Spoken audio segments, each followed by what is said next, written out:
Hola, buenas tardes, bienvenidos. Gracias por conectarse. Hoy tengo el honor de tener con nosotros al director de la película Relatos del Exilio y él es Carlos Funk. Bienvenido, Carlos. Muchísimas gracias por aceptar la invitación. Muchísimas gracias a ti, Milagro, por darme esta oportunidad de conectarme con tu audiencia y así tener la oportunidad de que más personas conozcan Relatos del Exilio. Bueno, la migración venezolana es el éxodo más grande del siglo XXI en un país sin conflicto armado. 8 millones de personas han salido de Venezuela en los últimos años, así que uno puede imaginar las razones que te movieron a hacer una película sobre el tema. Pero cuéntanos, Carlos, ¿cuál fue o cómo fue ese momento en el que decides tengo que hacer una película sobre el tema del exilio? Bueno, mira, tal parece que es lo que tú dices, ¿no? Parece que es el éxodo más grande que ha ocurrido en este siglo. Y son tantas historias que uno va escuchando a lo largo del camino de personas, porque cuando ya te toca ser un inmigrante, empiezas obviamente a tomar más en cuenta y en consideración todas esas personas que también han tenido que dejar su país, ¿no? Y se vuelve ya una costumbre preguntarle a alguien de dónde eres tú. Yo soy de tal parte y tú. Entonces cada quien tiene una historia que contar o callar, cada quien tiene una anécdota que expresar de aquellos motivos que le hicieron irse de su país, porque una vez que tú preguntas de dónde eres, la otra pregunta es ¿y por qué te viniste? Entonces Ya. cada quien tiene algo que decir. Y son tantas historias y cada una es a veces más increíble que la anterior, que tu capacidad de asombro se pierde y es cuando ratificas que la realidad supera la ficción. Sí, así dicen que a la realidad le gusta superar a la ficción de muchas maneras. Sí, señor. Fíjate, con millones de historias sobre la mesa, como bien has dicho, ¿cómo fue el proceso para seleccionar las 4 historias que finalmente quedaron en la película? Bueno, hay historias que me decidí por ellas porque encerraban alguna aspiración personal de drenar, ¿no? En la primera, que se llama Monstruos del Pantano, hay una historia primero, que nos debe aleccionar no por todas, sino por alguna de las causas que hicieron que nuestro país implosionara, como es el tema de la corrupción, porque no solo emigra el que se quedó sin nada, el que está en una situación económica deprimente, sino también el que es responsable de que otras personas estén en esa situación, como son aquellas personas que se robaron el dinero, ¿no? Así es. Entonces emigran también para darse una vida de lujo, porque además roban y no quieren quedarse en Venezuela, quieren ir y disfrutar del dinero por el mundo y darse la vida de gran señores, comprar propiedades en el exterior, darse toda clase de lujos que no se podrían dar en Venezuela. Bueno, porque quizás en Venezuela tú no puedes, digamos, ir a una tienda Porsche y comprarte un Porsche o comprarte unos condominios de lujo frente al mar, Miami Beach, qué sé yo. Entonces, conozco tanta gente que está en ese plan que quise contar un poco de eso, quise drenar y también hay un poco de venganza en esa Ya. historia, ¿no? Como una venganza personal de lo que yo desearía para esas personas. Luego viene una historia muy conmovedora que me tocó muy de cerca porque le ocurrió a un amigo mío en Chile, un amigo mío médico que estaba tratando de hacer su reválida allí, su reválida del título para médico, para homologar su título de médico, y pues en el camino se había encontrado con la resistencia o con el choque de la xenofobia, con lo cual él no contaba, porque a decir verdad, en Venezuela, a los inmigrantes, a la mayoría de los inmigrantes se les recibió con los brazos abiertos, ¿no? y se les hizo sentir como en casa. Tal parece que no es el mismo caso para los venezolanos en algunas partes. Entonces, bueno, esa historia, cuando él me contó eso, me conmovió tanto que también la escribí, se llama Un buen doctor. Luego viene la historia quería contar una historia acerca de los muchachos que andan pedaleando, ganándose la vida, entregando paquetes en tantas partes como Colombia, es muy famoso los rápidos, y en España. Entonces quería contar una historia acerca de ellos, ¿no? De sus luchas, de sus aspiraciones y que a veces también son estigmatizados. A decir verdad, son estigmatizados y cualquier problema que ocurra de criminalidad, lo más fácil es echarle la culpa al eslabón más débil. Y luego una historia que estaban ocurriendo estaba conociendo muchísima gente, entre ellos familiares que estaban pasando por el río Bravo. Estuvo un momento en que la gente viajaba a Colombia y de Colombia tomaban un vuelo hacia México. Entonces allí, ¿cómo se llama? Tenían que cruzar la frontera si no tenías visa ah, por la frontera mexicano-americana y pasar el río Bravo, ¿no?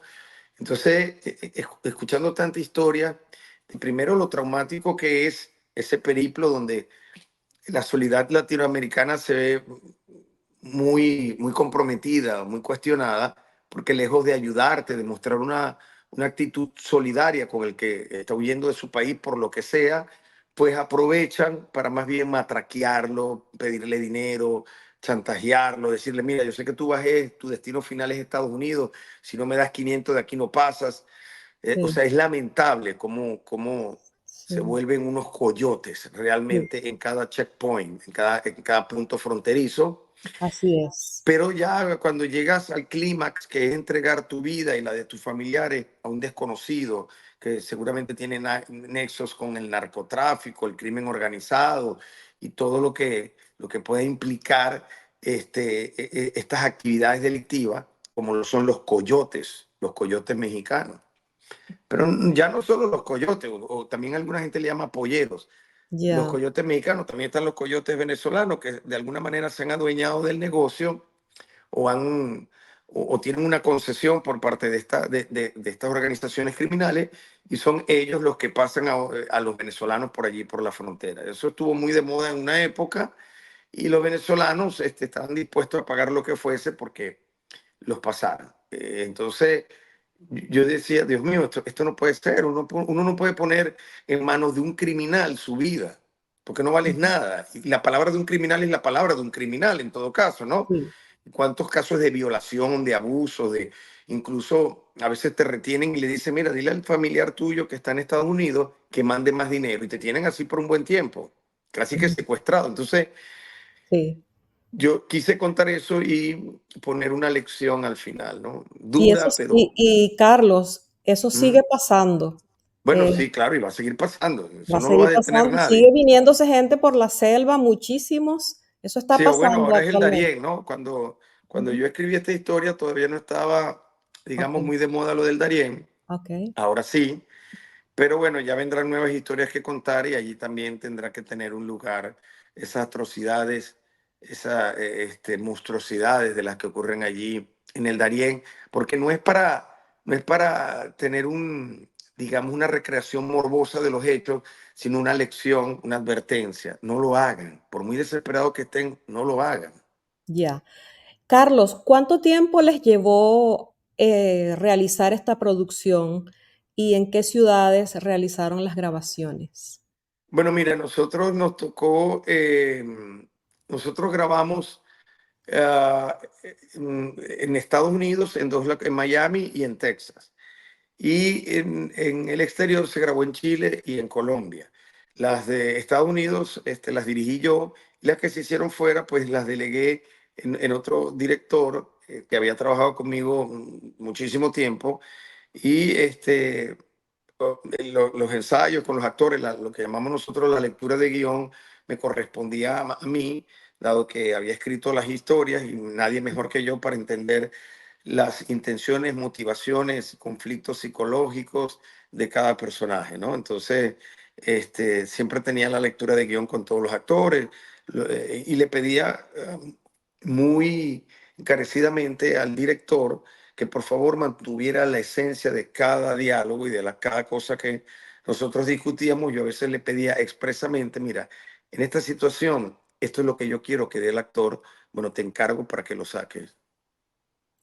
¿Cuáles fueron los desafíos más importantes, que tuviste que sortear o tuvieron o tuvo que sortear el equipo hasta culminar la producción? Bueno, de todo, nos ocurrió de todo, desde temas financieros Ujú. hasta ese de temas creativos. Por ejemplo, el que tu película salga de acuerdo a cómo la soñaste, a cómo la escribiste, pero o sea, tienes que encargar a alguien más es sumamente difícil porque tú no tienes conectado un cable USB con la otra persona para que entienda detalladamente lo que tú aspiras en cada actuación, lo que tú aspiras de, de la narración de lo que allí se está contando. Entonces, son momentos muy tensos porque tienes que asegurarte que eso esté quedando tal cual tú lo pensaste, porque es tu idea que has plasmado en un guión, pero ahora necesitas que alguien, que actores le den vida a través de la cámara. Entonces, es un poco complicado. Vuelvo y te repito que hay hasta momentos de gran tensión, ¿no? Porque tú quieres que salga lo más fiel, lo más parecido a lo que soñaste. Claro, claro. Sobre la transmisión de la película, sobre la exhibición de la película, sé que la estrenaste recientemente en Miami y hace pocos días también se exhibió acá en la ciudad de Houston.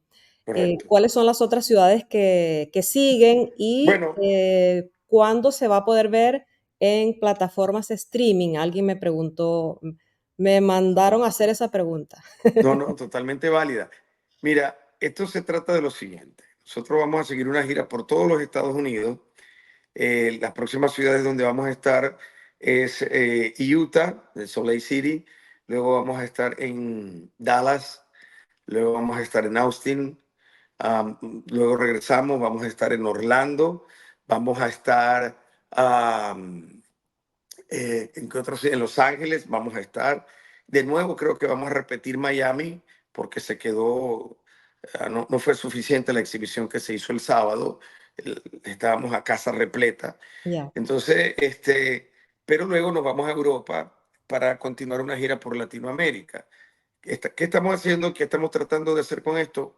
Que la película se vaya conociendo cada vez más, que se vaya generando la curiosidad de las personas, que se vaya generando el comentario boca a boca, para que alguna de las plataformas streaming famosas ujú, no las adquiera, la coloque en su catálogo y la ofrezca al público.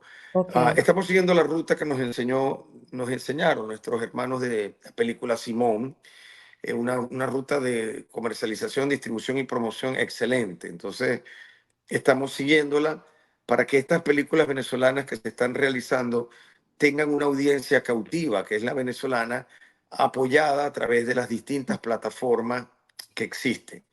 Y si no, porque Simón hizo una cosa bastante interesante y simpática, que fue algo mixto.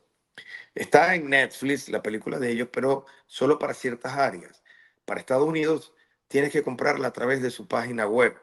Es lo mismo que pretendemos hacer nosotros. okey, okey. Em, Sobre proyectarla para público anglo, la película está en español. No, pero Habría la película está totalmente subtitulada, solo que es ese día que tú la observaste en Houston, okey, no consideramos, dado que el público en su totalidad o en su inmensa mayoría eran hispanos, latinos, no consideramos la gente lo que siempre es distractor, que son las letras, ¿no? Porque claro, eh, ya, a decir verdad, como cineasta, para mí los subtítulos son un agente distractor. ya. Entonces, consideramos en ese momento prescindir de los subtítulos, pero la película está totalmente subtitulada y muy bien subtitulada porque ese trabajo lo hizo formidablemente una agencia que se dedica a esto y luego la revisaron nativos, ¿no?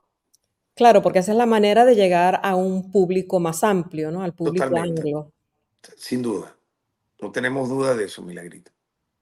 ¿Cómo ha sido el feedback del público hasta ahora? extraordinario. Pero una cosa que excede mis expectativas, que superó mis expectativas. Cuando hacíamos los diferentes focus group, yo sabía ya dónde la gente iba a reaccionar y dónde la gente se iba a impactar, dónde iban a llorar, dónde iban a reír. Pero luego que le hemos sometido a nuestro público genuino, ya no un grupo selecto para hacer los tests, hemos quedado sorprendidos de cómo esta película impacta, cómo esta película choca con la gente, porque es un choque. La gente queda, ¿qué acabo de ver?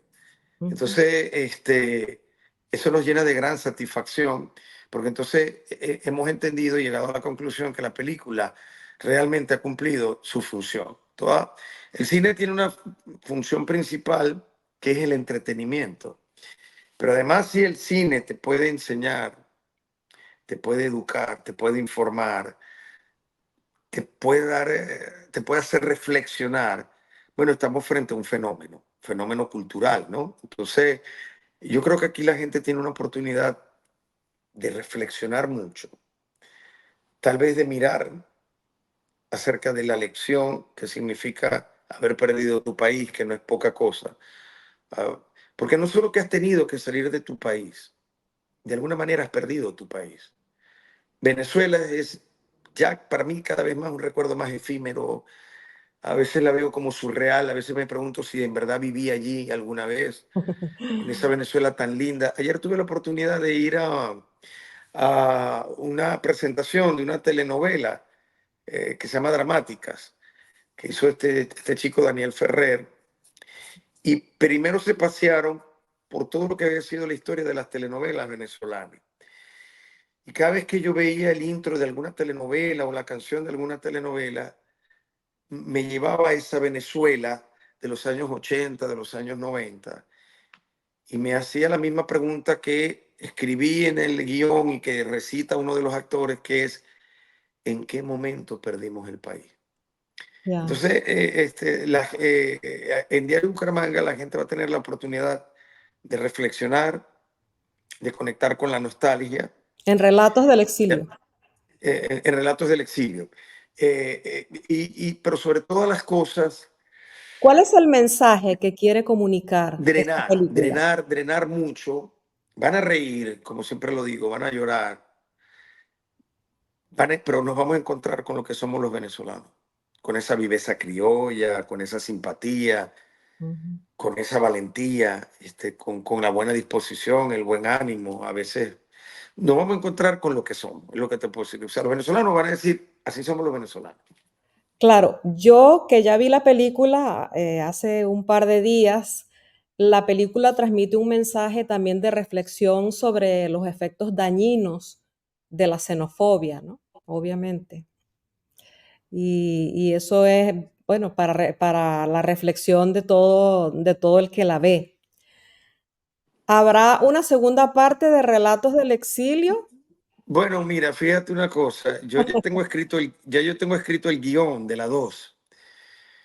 Y esta vez no solamente cuento historias de ¿Me venezolanos, estás porque dando como te una digo, primicia? sí, bueno, ya otras veces me han preguntado y Ok, se los he dicho, ok. existe ya el guión de la segunda parte. Esta vez no me centro solo en historias venezolanas, porque como te digo, me he encontrado con tantos inmigrantes salvadoreños, ecuatorianos, colombianos muchísimo, Ujú, cubanos, sí, que sus historias también son válidas, ¿no? Es claro, decir, no solamente nos ha tocado salir a los venezolanos, quizás los venezolanos nos ha tocado salir en unas circunstancias muy dramáticas, como lo fue en su momento para los cubanos, sí. pero todo el mundo tiene una historia que contar o callar, y todas también fuertes, ¿no? Las historias que vamos a ver en los próximos relatos son historias que no les he cambiado mucho, casi que están intactas de como me las contaron. He tenido que guionizarlas, sí, pero son casi intactas a las que me han relatado, y sorprendentes, te llegan, te mueven. Sí, Y sí, uno dice, Dios mío, qué egocentrista hemos sido, ¿no? Todo el mundo pasa por su propio calvario. así es. Y claro, una película que hable sobre los problemas que tiene que enfrentar un colombiano, un mexicano, un guatemalteco, pues va a conectar con un público más amplio, ¿no? Sí, el nicho sigue siendo el mismo, los inmigrantes, ¿no? Pero digamos, por ejemplo, tengo historias de salvadoreños, tengo historias de colombianos, tengo historias de cubanos y una más de venezolanos, ¿no? Que lo pierden prácticamente todo y se ven obligados a comenzar de cero. Porque yo siempre digo, mira, no es totalmente cierto que comencemos de cero, comenzamos con lo que somos, con nuestro bagaje cultural, con nuestra identidad, con Estoy de nuestra acuerdo educación, contigo. con nuestros Sí. modales. Ujú. Por eso, Señor, a donde vaya, estos días dijo Daniela Cosán algo muy hermoso, seamos la mejor cara de la migración venezolana.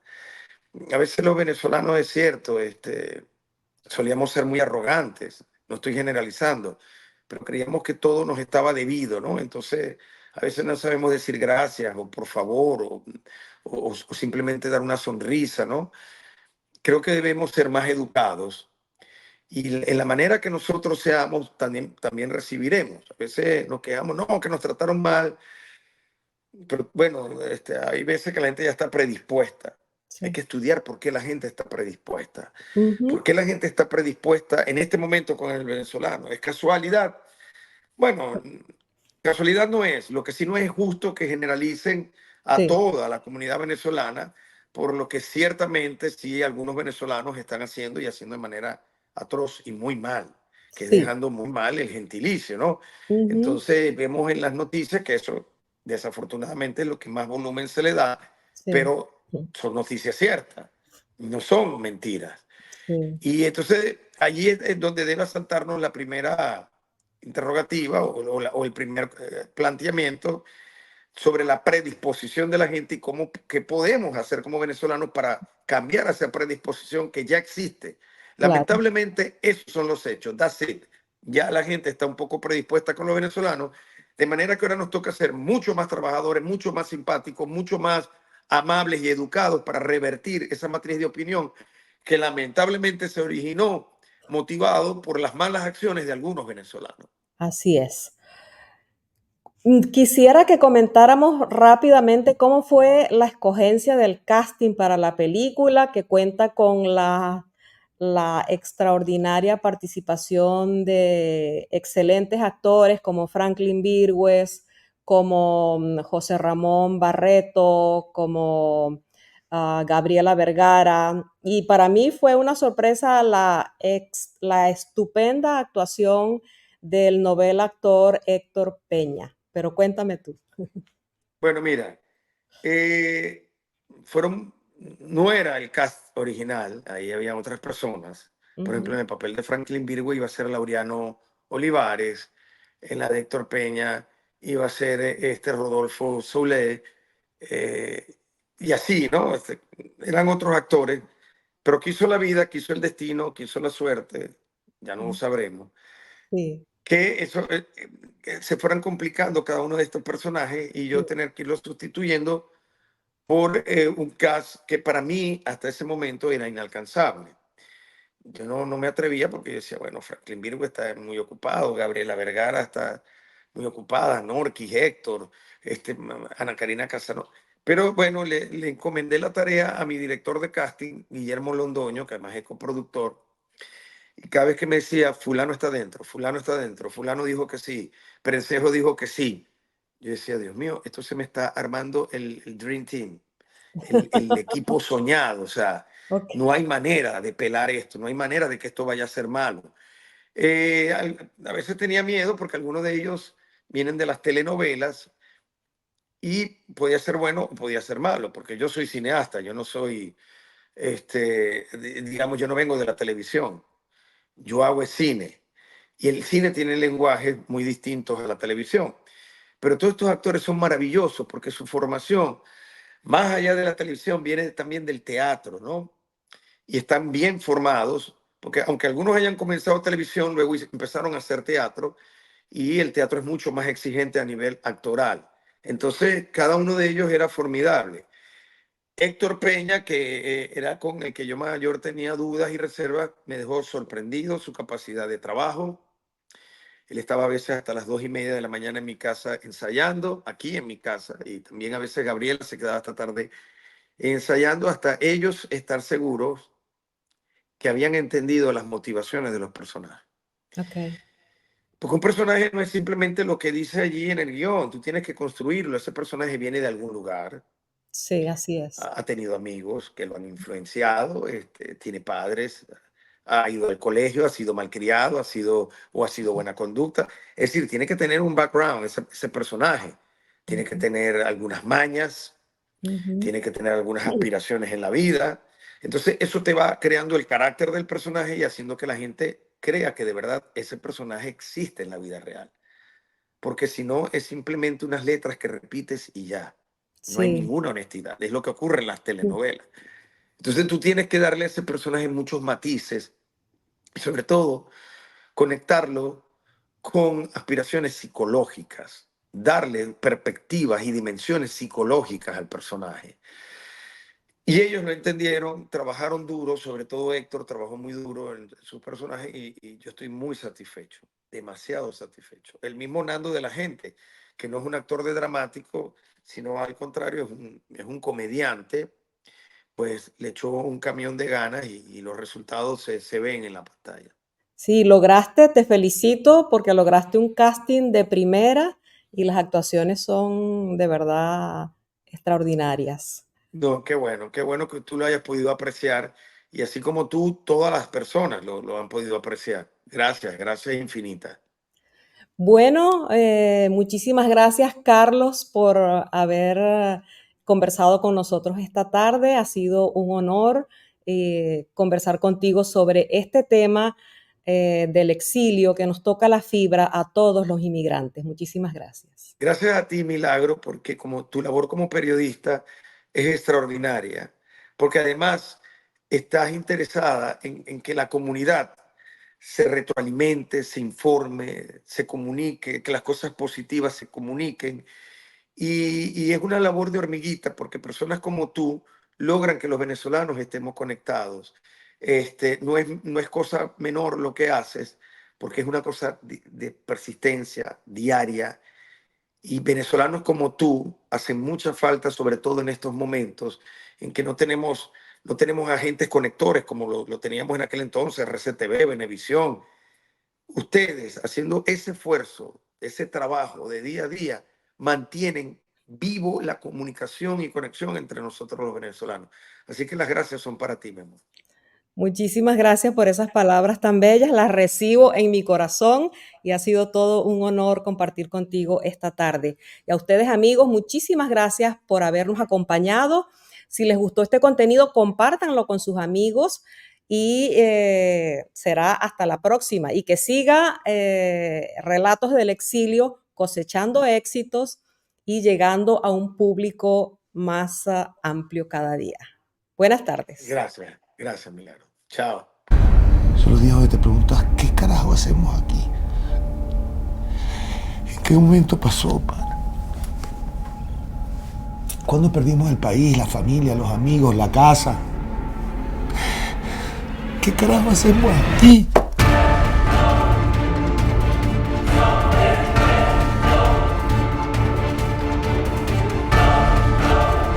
Active shooter on the other side of the river. Stand back up.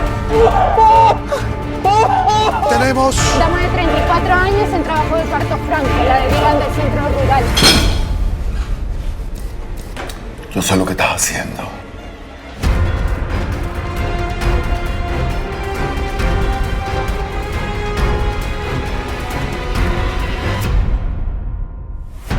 El venezolano siempre va a confiar en el venezolano. Llegar al país.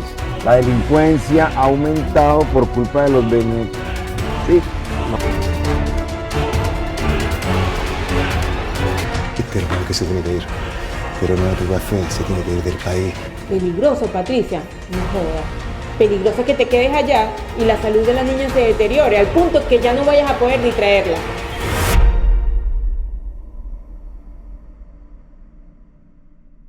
Seguimos con el plan. Seguimos con el plan.